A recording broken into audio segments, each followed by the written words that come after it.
রাজনৈতিক কৌশল মানে কিন্তু শুধু সংখ্যা নিয়ে নাড়াচাড়া করা নয়, এর শিকড়টা আসলে অনেক গভীরে, একেবারে মাটি আর মানুষের মধ্যে। আজ আমরা ময়নাগুড়িকে ঠিক সেভাবেই বোঝার চেষ্টা করব। দেখব কিভাবে ডেটা আর মানুষের মনের কথা মিলেমিশে একটা মজবুত কৌশল তৈরি করতে পারে, এমন এক কৌশল যা শুধু ভোট জেতার জন্য নয়, বরং সত্যিকারের সুশাসনের একটা ভিত্তি গড়ে তোলে। আমাদের এই বিশ্লেষণে আমরা মোট ৬টা ধাপে এগোব। প্রথমে জানব ময়নাগুড়ির আসল পরিচয়টা কি, তারপর ভোটের সংখ্যাগুলো আমাদের কি গল্প শোনাচ্ছে সেটা বোঝার চেষ্টা করব। দেখব বর্তমান জনাদেশের শক্তি আর দুর্বলতাগুলো ঠিক কোথায়, মানুষের মনে জমে থাকা ক্ষোভের কারণগুলো খুঁজে বের করব, আর সবশেষে একটা বাস্তবসম্মত সমাধানের রূপরেখা আর বিশ্বাস ফিরে পাওয়ার পথ নিয়ে কথা বলব। চলুন শুরু করা যাক। যে কোনো পরিকল্পনার প্রথম কথাই হল যে জায়গার জন্য পরিকল্পনা সেই মাটিকে চেনা, সেখানকার মানুষকে বোঝা। তো ময়নাগুড়িকে বুঝতে হলে আমাদের এর ভূগোল, অর্থনীতি আর সমাজের একেবারে ভেতরে ঢুকতে হবে, কারণ আসল উত্তরগুলো তো ওখানেই লুকিয়ে আছে। পশ্চিমবঙ্গের জলপাইগুড়ি জেলা, আর তার মধ্যেই ডুয়ার্স অঞ্চলে রয়েছে এই ময়নাগুড়ি। একদিকে পাহাড় আর জঙ্গলের টান, অন্যদিকে যতদূর চোখ যায় সবুজ ক্ষেত। এই যে একটা ভৌগোলিক বৈচিত্র্য, এটাই কিন্তু এখানকার মানুষের জীবন আর রাজনীতির গতিপথ ঠিক করে দেয়। তিস্তা আর জলঢাকা, এই দুটো নদীই কিন্তু এই অঞ্চলের লাইফলাইন। একদিকে এরা আশীর্বাদের মতো উর্বর পলিমাটি দিয়ে মাটিকে উর্বর করে তোলে, কিন্তু বর্ষা এলেই এরাই আবার অভিশাপ হয়ে ওঠে। প্রতি বছর বিধ্বংসী বন্যায় মানুষের ঘরবাড়ি, ফসল, স্বপ্ন সব ভাসিয়ে নিয়ে যায়। এখানকার অর্থনীতি মূলত কৃষির উপরেই দাঁড়িয়ে, কিন্তু মুদ্রাস্ফীতির চাপটা মারাত্মক।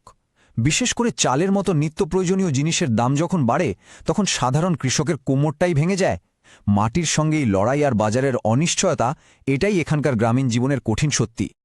ময়নাগুড়ি জনসংখ্যার একটা বেশ বড় অংশ তফসিলি জাতিভুক্ত, কিন্তু তার থেকেও বড় চিন্তার বিষয় হল কর্মসংস্থানের অভাব। ভাবুন একবার, এখানকার জনসংখ্যার মাত্র ৩৬% মানুষ কোনো না কোনো কাজের সঙ্গে যুক্ত। এই যে একটা বিশাল সংখ্যক কর্মহীন মানুষ, এটা কিন্তু একটা বড় সামাজিক আর রাজনৈতিক চ্যালেঞ্জ তৈরি করে।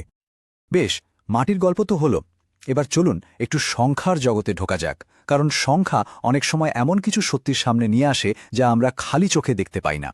এই সংখ্যাগুলোই রাজনৈতিক স্রোতের আসল দিকটা দেখিয়ে দেয়। এই সংখ্যাটা দেখুন, 89.34%। ভাবা যায় 2021-এর নির্বাচনে প্রায় 90% মানুষ ভোট দিয়েছেন। এই বিপুল ভোটের হার একটা কথাই খুব পরিষ্কার করে দেয়, ময়নাগুড়ির মানুষ কিন্তু চুপচাপ বসে থাকার পাত্র নয়। তারা রাজনৈতিকভাবে ভীষণ সচেতন এবং যে কোনো পরিবর্তনে সক্রিয়ভাবে অংশ নিতে তৈরি। আর এইখানেই কিন্তু রাজনৈতিক সমীকরণের আসল খেলাটা লুকিয়ে আছে। দেখুন, 2016 থেকে 2021-এর মধ্যে কি অসাধারণ পরিবর্তন। বিজেপির ভোট শেয়ার, মানে ভাবুন, প্রায় 15% থেকে লাফিয়ে সোজা প্রায় 49%। এখন প্রশ্ন হল, এই ভোটটা এলো কোথা থেকে? তথ্য বলছে আরএসপির ভোট 33% থেকে হুড়মুড়িয়ে কমে দাঁড়িয়েছে মাত্র 2.4%। তার মানে বামেদের ভোট ব্যাংক প্রায় পুরোটাই বিজেপির দিকে চলে গেছে। তৃণমূলের ভোট সামান্য কমল, আসল পট পরিবর্তনটা কিন্তু এখানেই হয়েছে। এবার একটু এখানকার সামাজিক গঠনটা দেখি। প্রায় 71% মানুষ তফসিলি জাতিভুক্ত, আর এদের মধ্যে নমশূদ্র বা মতুয়া সম্প্রদায়ের প্রভাবই সবচেয়ে বেশি। যে কোনো রাজনৈতিক দলের কাছে এই সংখ্যাগুলো কিন্তু খুব গুরুত্বপূর্ণ, কারণ প্রত্যেকটা সম্প্রদায়ের নিজস্ব আশা আকাঙ্ক্ষা আছে, বঞ্চনার ইতিহাস আছে, যা শেষ পর্যন্ত ভোটের বাক্সে গিয়েই প্রতিফলিত হয়। এই যে আমরা ডেটা দেখছি, মানুষের সেন্টিমেন্ট বোঝার চেষ্টা করছি, এর মূলে কিন্তু রয়েছে আমাদের সাংবিধানিক মূল্যবোধ, প্রত্যেক নাগরিকের মর্যাদা আর ইনফর্মড পাবলিক স্পিচ, অর্থাৎ জেনে বুঝে দায়িত্বের সাথে কথা বলার অধিকার। আমাদের বিশ্লেষণও সে পথেই হাঁটে। চলুন এবার বিজয়ী প্রার্থীর দিকে নজর দেয়া যাক। 2021 সালের এই জনাদেশটা আসলে কতটা মজবুত, এর শক্তি বা কী, আর দুর্বলতাই বা কোথায়? বর্তমান বিধায়কের অবস্থাটা যদি দেখি, বেশ একটা দোটানার মধ্যে। একদিকে দেখুন, তিনি স্থানীয়, বয়স কম, মানুষের সাথে মেশার সুযোগ আছে, কিন্তু মুদ্রার তো আরেকটা পিঠও থাকে। তার বিরুদ্ধে 4-4টে ফৌজদারি মামলা ঝুলছে, যার মধ্যে 307 মানে খুনের চেষ্টা, 354 মানে শ্লীলতাহানির মতো গুরুতর ধারাও আছে। জয়ের ব্যবধান সে তো খুবই সামান্য।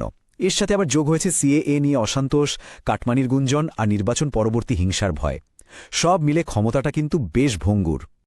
ভোটের এই অঙ্কের আড়ালে আসলে লুকিয়ে আছে মানুষের মনে জমে থাকা গভীর ক্ষোভ, ব্যবস্থার ওপর একটা অবিশ্বাস।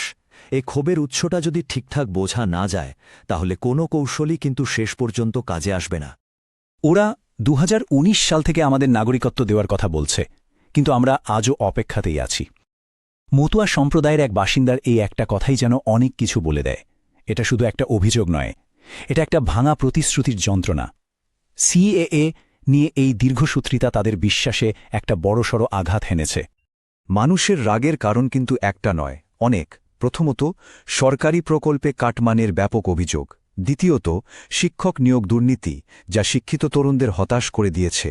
তৃতীয়ত, নির্বাচন পরবর্তী হিংসার ভয় আর নিরাপত্তাহীনতার অনুভূতি। চতুর্থত, বেকারত্ব, যার জন্য যুবকদের কাজের খুঁজে বাইরে চলে যেতে হচ্ছে। আর সব শেষে ভাঙাচোরা রাস্তা আর দুর্বল নদীবাঁধ, যা তাদের রোজকার জীবনকে দুর্বিষহ করে তুলেছে। সমস্যাগুলো তো আমরা চিহ্নিত করলাম, এখন দরকার একটা স্পষ্ট সমাধানের রূপরেখা। আমরা এর নাম দিয়েছি চতুর্মুখ মতবাদ, মানে একটা চতুর্মুখী কৌশল যা ময়নাগুড়ির সার্বিক উন্নয়নের কথা বলবে। এই কৌশলের 4টে স্তম্ভ। প্রথমটা শেভ, দুর্নীতি আর হিংসার বিরুদ্ধে একদম জিরো টলারেন্স। দ্বিতীয় বিষ্ণু, স্থিতিশীল শাসন আর মানুষের কল্যাণে বিভিন্ন প্রকল্পের প্রচার। তৃতীয় ব্রহ্মা, প্রযুক্তিকে কাজে লাগিয়ে মানুষের কাছে পৌঁছানো আর নতুন সমাধান তৈরি করা। আর চতুর্থ দুর্গা, নারী সুরক্ষা এবং শরণার্থীদের অধিকার রক্ষা। এই 4টে দিক যখন একসাথে কাজ করবে, তখনই মানুষের মনে নতুন করে ভরসা জাগানো সম্ভব। এই রূপরেখার প্রথম বড় প্রতিশ্রুতি হল পরিকাঠামো। এশিয়ান হাইওয়ের 60 কিলোমিটার রাস্তা চওড়া করতে 100 কোটি টাকার বিনিয়োগ। এটা শুধু একটা রাস্তা নয়, এটা আসলে এই অঞ্চলের অর্থনৈতিক ভবিষ্যতের একটা নতুন দিগন্ত খুলে দেবে। দ্বিতীয় গুরুত্বপূর্ণ প্রতিশ্রুতি হল বন্যা নিয়ন্ত্রণ। প্রায় 15 কিলোমিটার নদীবাঁধ মজবুত করা, যাতে প্রতি বছর প্রায় 5000 হেক্টর চাষের জমিকে বন্যার হাত থেকে বাঁচানো যায়। এটা কৃষকদের জীবনে একটা স্থিতিশীলতা আনবে, অনিশ্চয়তা কমাবে। আর তৃতীয় অঙ্গীকার হল কর্মসংস্থান, যেটা এখানকার সবচেয়ে বড় সমস্যা। একটা গ্রামীণ প্রযুক্তি পার্ক তৈরি করে 1000 প্রত্যক্ষ কর্মসংস্থান তৈরি করার পরিকল্পনা। এই পদক্ষেপটা যুবকদের বাইরে যাওয়া তো আটকাবেই, সাথে স্থানীয় অর্থনীতিকেও চাঙ্গা করবে। এই যে আমরা উন্নয়নের কথা বলছি, এর সাথে কিন্তু জড়িয়ে আছে মানুষের ব্যক্তিগত পরিসরের সুরক্ষার প্রশ্নটাও। ভারতের নতুন ডেটা সুরক্ষা আইন অনুযায়ী প্রত্যেক নাগরিকের ব্যক্তিগত তথ্যের গোপনীয়তা এবং সম্মতি একটা বড় অধিকার। কোনো সুশাসনই এই অধিকারকে অগ্রাহ্য করে তৈরি হতে পারে না। দিনের শেষে আসল চ্যালেঞ্জটা কোনো ডেটা বা কৌশলের মধ্যে নেই, আসল চ্যালেঞ্জটা হল বিশ্বাস। সেই হারিয়ে যাওয়া বিশ্বাসকে ফিরিয়ে আনা। একটা নিখুঁত পরিকল্পনা কি সত্যি মানুষের ভাঙা বিশ্বাসকে আবার জোড়া লাগাতে পারে? আজকের পুরো আলোচনার এটাই বোধহয় সবচেয়ে বড় প্রশ্ন। দেখুন, প্রতিশ্রুতি দেওয়া খুব সহজ, কিন্তু সে প্রতিশ্রুতি পূরণ করে মানুষের আস্থা অর্জন করাটাই হল গণতন্ত্রের আসল পরীক্ষা। If you want to become a people-centric leader and uplift your constituency, get in touch with blueprintstrategies.ai at mgr@blueprintstrategies.ai or call 080-4204-1602. Purpose Beyond Politics.